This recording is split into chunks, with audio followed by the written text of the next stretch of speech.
Hello, my name is Ilyana Napolsky, and I'm here to present about the political culture of South Asia.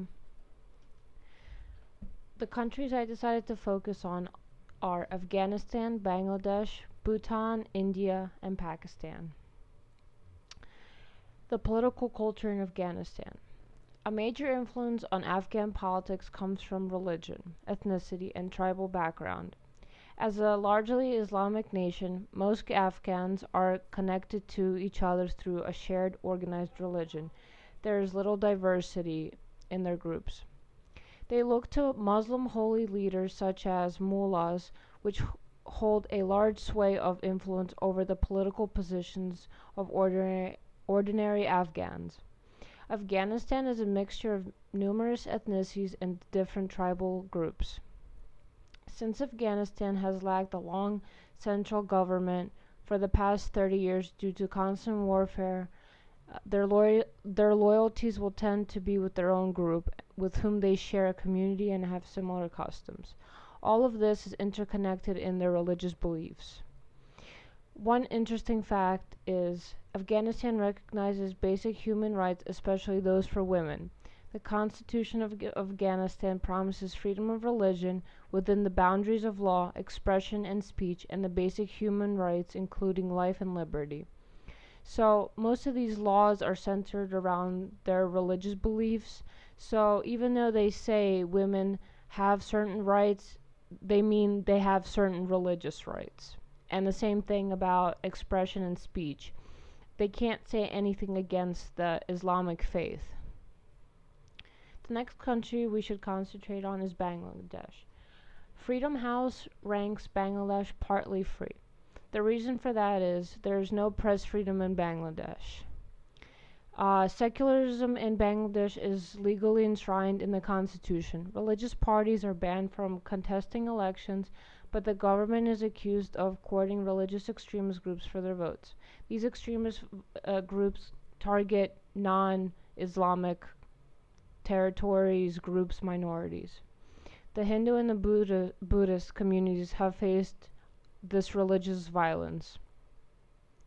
In recent years, the once vibrant civil society and media in Bangladesh have come under attack from both the ruling Awami League government and the far Islamic extremists, which ties back into secularism. Because of religious persecution, these people have no way of expressing themselves. Due to all this turmoil, Bangladesh is in turmoil. Next country we focus on is Bhutan. Bhutan politics has evolved from an absolute monarchy to recently becoming a constitutional monarchy. By tracking back in Bhutan history, you are able to see their very strong ties with religion, especially Buddhism, even in politics.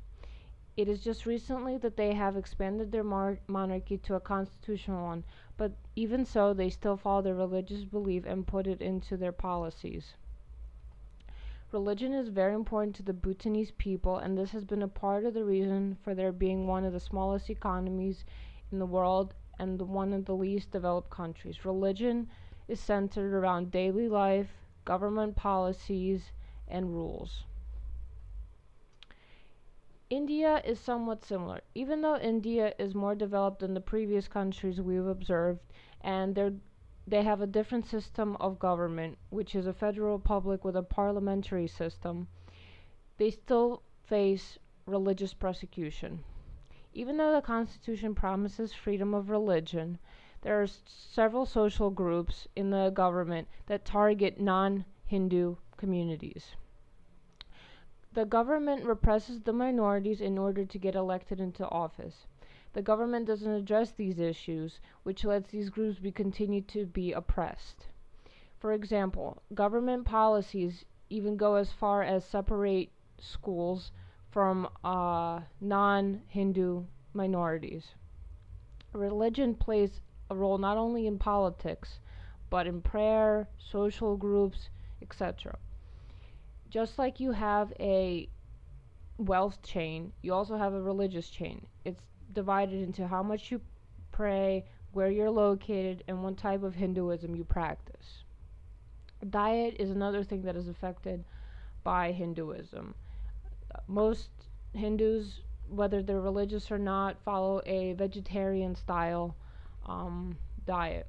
If you were to commit one of these illegal sacraments in Hinduism, you're bound by law to face imprisonment or pay a fine. Political culture in Pakistan. Pakistan is a democratic parliamentary federal republic with Islam as the state religion. It's similar to Afghanistan, but Pakistan has a more centralized government that's not being overtaken by different groups. Politics in Pakistan is centered and dominated by homegrown conceived social philosophy consisting of ideas of socialism and conservatism in Islam. Every citizen shall have the right to freedom of speech and expression, and there shall be freedom of press, subject to any reasonable restrictions imposed by law in the interest of glory of Islam or the integrity, security, or defense in Pakistan. In shorter terms, you're not allowed to say anything that criticizes the Islamic faith. You can say anything as long as it doesn't criticize Islam. Some examples of this fine print are blasphemy laws, sexual freedom, and the Ahmadi position. Blasphemy laws once again says that you can't say anything bad about Islam. Sexual freedom is they don't believe in gay rights.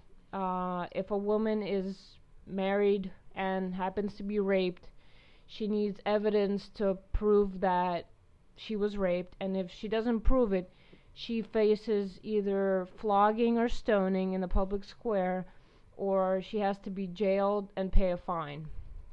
The Ahmadi position is the oppression of a small group of Ahmadians who practice Islamic faith, but they believe that Muhammad wasn't the last prophet. And because of this, there are rules that ban them from practicing their beliefs. So basically in Pakistan, Islam is your life, your government, and your duty. Now that we've observed all these political cultures of some South Asian seas, let's compare how they differ from the United States. First of all, most of them are either ranked partly free or not free, and the United States is ranked free by the Freedom House because we have free speech, free liberty, and you can believe in whoever you want. Also, all of these countries have religion dictating their life, their government, and their policies. In the United States, we have a clear separation of church and state. We also have free speech, so you could say anything you want, even against religion. We have freedom of religion, which means you can practice any type of religion you want. We have equal equality, that means we have men and women on the same playing fields.